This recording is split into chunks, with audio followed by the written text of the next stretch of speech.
Hey guys, so I found this article from The Guardian, and as you can see, the title is We're Suffering the Same Abuses. Latinos hear their stories echoed in police brutality protests. Okay. And then on the top here it says, in a 3-year span, Latinos in California represented 46% of deadly police shootings, second to the rate of African Americans. Okay. On Saturday night, just before 11, California Highway Patrol officers opened fire on the car Eric Salgado was driving in East Oakland, killing the 23-year-old and injuring his pregnant girlfriend. It was the second time in 4 days in that Bay Area law enforcement killed a Latino man suspected of property crimes. Sean Monterosa, 22, was shot dead in Vallejo on June 2nd by police responding to calls of looting. Monterosa was on his knees when an officer opened fire through the car window, and the city's police chief said. That was one of the stories that I covered a couple of days ago. The deaths of Salgado and Monterosa were new tragedies unfolding even before the communities of color in the San Francisco Bay Area had a chance to absorb the previous trauma.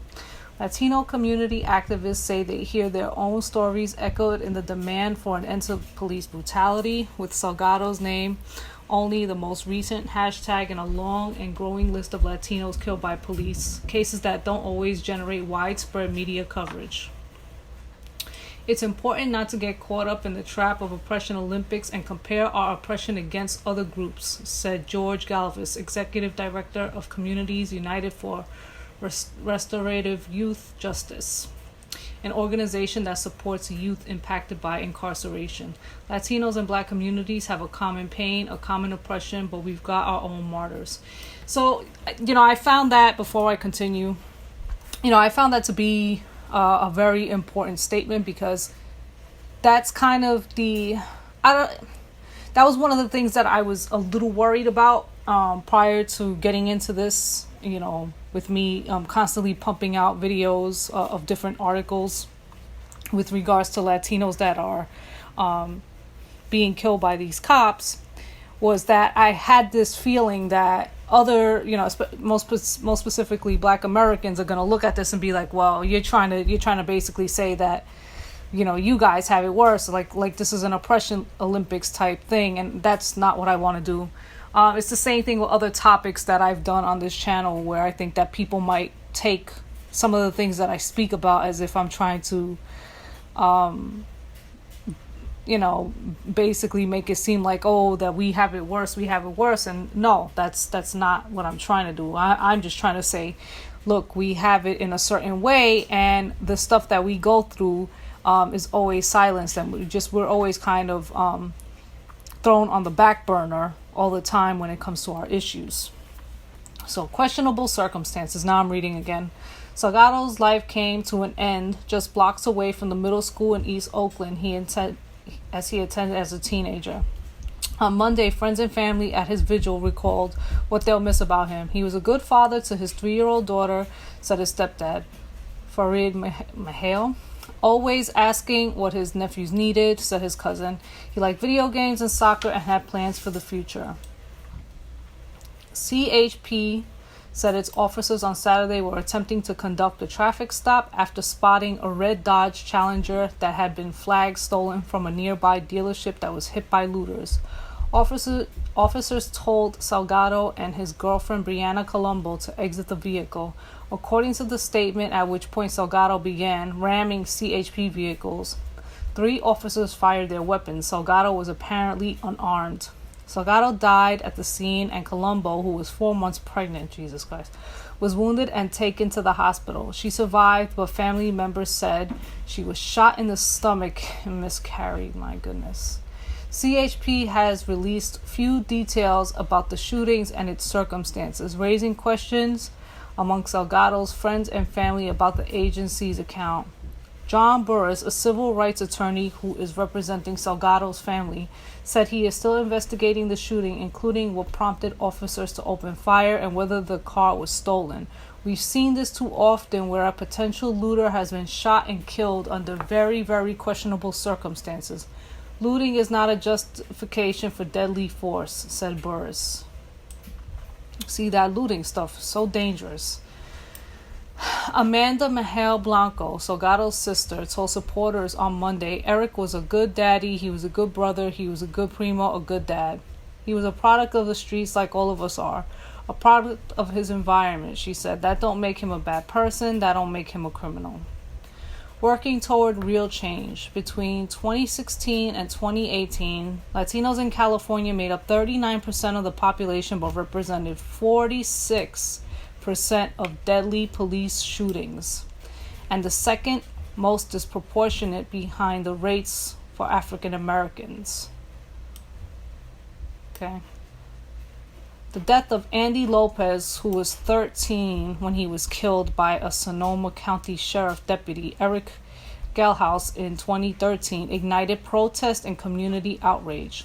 The officers said he mistook the pellet gun Lopez was carrying for an AK-47 assault rifle, circumstances that were hauntingly familiar to those surrounding the death of Tamir Rice, a black child who was 12 when he was shot by Cleveland police in 2015 after being spotted with a pellet gun. Lopez was shot 7 times. Galhouse was cleared of all charges.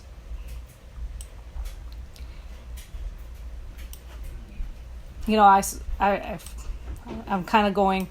I read this little story, and it reminded me. I feel like I'm kind of like telling a little bit of like a personal, like a life story. And for some reason, that this is a baby that got killed.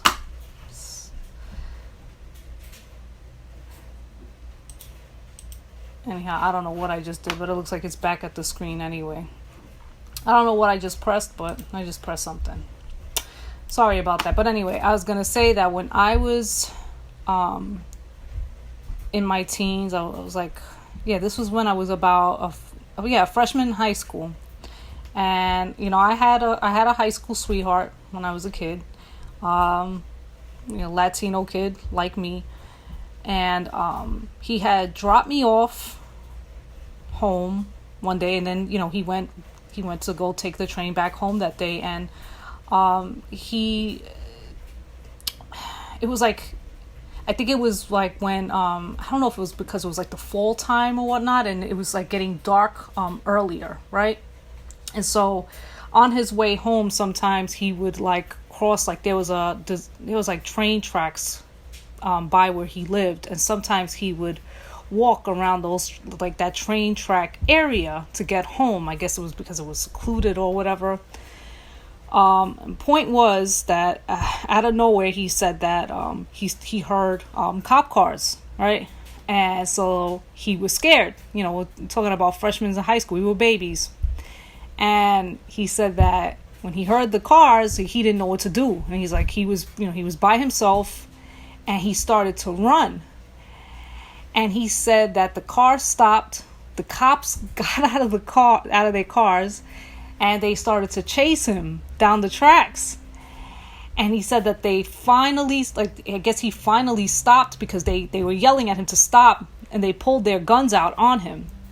And I told him that day, I said, thank God you stopped, and you are so lucky that they didn't shoot you. Now, at this time, you know, we're talking about, I'm old, all right? So I'm talking about a story from way, way back, okay? And, you know, even at that time, like, I didn't know the dynamics of how bad these things were, but at the same time, I sort of did. And I remember telling him at that point, you know, we were kids, I was like, if that ever happens to you ever again, don't run. And I told him how lucky he was that these cops didn't just shoot him. And one of the things that he told me that they said was that when they saw him, when they saw who he was or whatever, they saw that he was a baby, that he was a kid. And they were surprised that he was a kid, you know, because they see this, I guess because of his height or whatever. They were like, holy shit, like this is a baby. Like we could have just literally killed a baby. So I saw this and I see that this in this case it was a 13-year-old and we weren't 13, but talking about 14, 15 years old, so not far, freshman in high school. So it just reminded me of that incident. And I know that I kind of just went off into something else, but I figured I would tell that story anyway. Okay, so I'm going to start reading again. Alex Nito was 28 the night he walked to the top of a hill in San Francisco's Bernal Heights neighborhood to eat a burrito. On the way, he saw the attention of a passerby, of whom called 911 to report that Nito appeared to be carrying a gun. Nito carried only a taser, one he needed for his job as a nightclub bouncer. Upon arrival, police said Nito pointed his taser at them, which he mistook for a firearm. 4 police officers shot Nito at least 14 times. A jury later cleared the officers of all charges. It's fucking believable. Alina Mondragon was 16 and pregnant. Wow. In 2017, when she was shot and killed by Fremont police. Mondragon was a passenger in a stolen BMW pursued by police. When the driver attempted to drive through a roadblock, officers opened fire. Mondragon was struck 5 times. Jesus fucking Christ. Sorry, made me curse. Amilcar Perez Lopez, an immigrant from Guatemala, was 20 years old when he was shot 4 times in the back and once in the head by 2 plaincloths. San Francisco police officers in 2015, police said they were responding to a confrontation over a bike. The district attorney cleared the officers of charges. Perez Lopez was one of at least 67 Latinos identified by The Guardian as killed by the police across the U.S. that year. Nearly 60% of them didn't carry a gun. 25% were not armed at all. Our people are suffering the same abuses that haven't been highlighted as much as what has happened to African Americans, said Jessica Aguala Hurtado, who along with her husband is a member of the Brown Berets, an organization that advocates for Mexican American rights. It's so cool that they're still around. Because to my knowledge, I don't know how popular the Young Lords are anymore. But the fact that they're still doing things, that's really cool. We're on our own land, but we're seen as foreigners. Many of us are undocumented and don't want to come out of the shadows. We fail when it comes to coming together as a whole community, and that is true. I think there's a lot of fear behind that, though.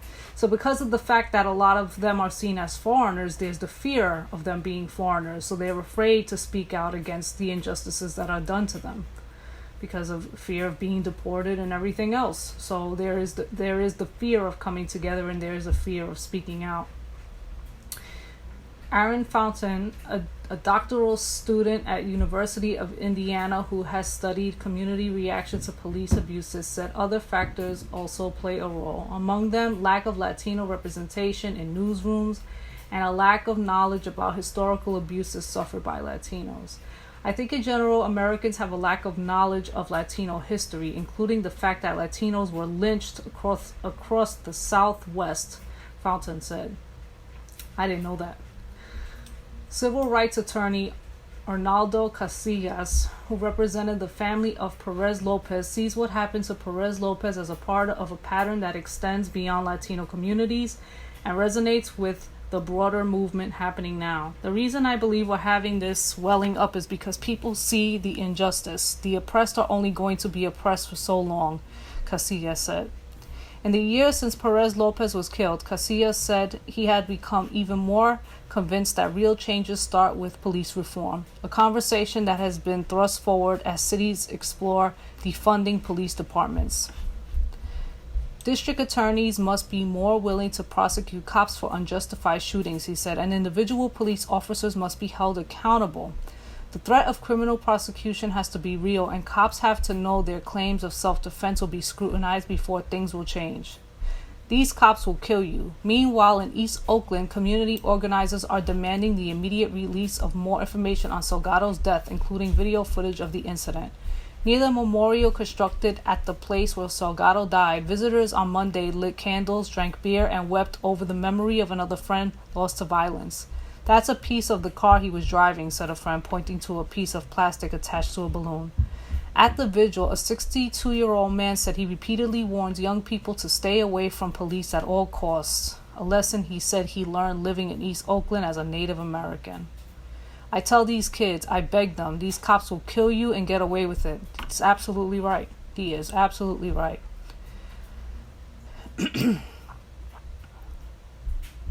This is just Americans and the Guardian and all of that, so I'm not gonna get into that, but that man is absolutely right. And it's so strange that that last sentence, I tell these kids these cops will kill you and get away with it, and even that kind of brings me back to the story that I had about what happened to my high school sweetheart. And for the record, because I don't think I clarified it when I said the story, he wasn't doing anything. The cops were actually looking for somebody that was like around his height, I guess. I think that's what it was that they told him. And because he was around the same height and it was like dark outside, they used that as an excuse to go after him. Okay? And all I can think of at that time was like, you're lucky that they didn't kill you, because in my head, even I knew as a kid, it was like, they could have killed you and they would have gotten away with it. Point blank, period. And it's sad that even at that time, even without hearing about things that happened to Latin people on mainstream media, I knew these things happened to Latin people. I knew that they did, but we never heard about it on mainstream media. And I never questioned why.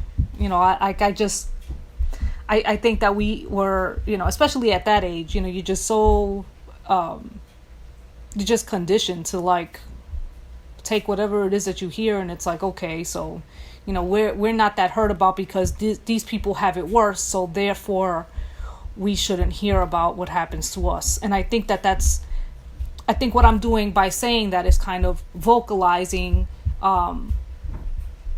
the feelings that we have internally, that we may not even realize that we have those feelings. But that's genuinely what it is. It's always kind of like, okay, these people have it worse, therefore our plights are quote unquote not as bad, meaning that we're not being killed as much. It's not, it's not happening as bad, even though the article that I spoke about the other day with regards to LA County, in that case, it was Latinos that were killed the most.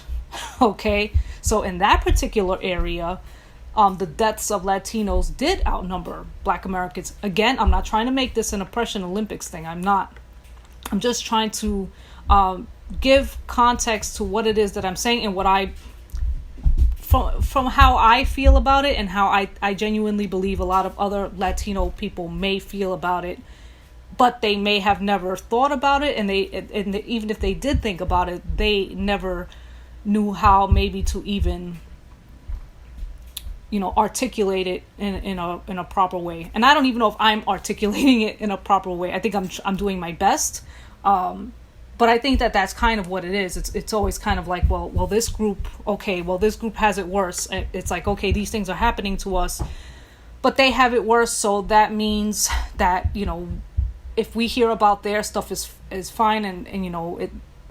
Not saying that that we shouldn't hear about their issues. That's not what I'm saying. I feel like is that we, for such a long time, have always heard that there's other groups that have it worse. There's other people that have it worse, even within, I think, our own Latino communities. For example, me being of Puerto Rican descent, right? So you have you have Puerto Ricans out there that are like, okay, well, these other Latin groups have it worse because they had to come here in a different way.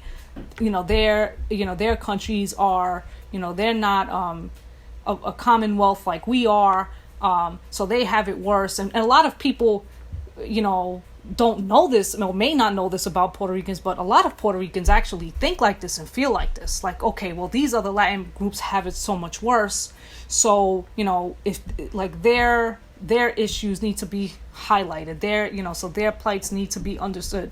It's fine. It's fine to hear about other Latin people's problems, other minority groups' problems, okay? But all I'm trying to say is that when it comes to Latino people in general, regardless whether you're Puerto Rican, you're Mexican, you're Colombian, it doesn't matter. Our issues, especially when it comes to this, are never spoken about and never highlighted. So, and I think that that's a part of a lot of that has to do with so long of us kind of being conditioned to where it's like, oh, well, this group has it worse and this group has it worse. And again, and like I've said in other videos before, I feel like I'm rambling so much, I apologize. But like I've said in other videos before, that we're raised to like help other people and to kind of look like, okay, this group has it worse, so we have to, we have to be more understanding for this and more understanding for that and more. This is why, to some degree, I'm very understanding to people within my own Latino community who are more understanding of other groups. And I try not to, they come down on me, but this is why I understand why the way that they are. Okay? We are raised this way. And people may not know that we're raised this way, but we are. We're raised this way. Okay? And, I'm going to keep doing videos like this, like I said, as much as I can. This one I'm a little rambly with. Oh, geez, I really rambled a lot with this one. If you sat through this, thank you. But I'm going to go for now because, yeah, I kind of talked a lot. And anyhow, I'll see you guys in my next video. Take care. I might try to do a light video within the next couple of days or so, just to kind of like, break up this like, not just break up the seriousness, but so, even me, like I feel even for my own sake, I feel like I need the little bit of a break. But anyhow, I'm gonna go for now, and I'll see you guys in my next video. Bye.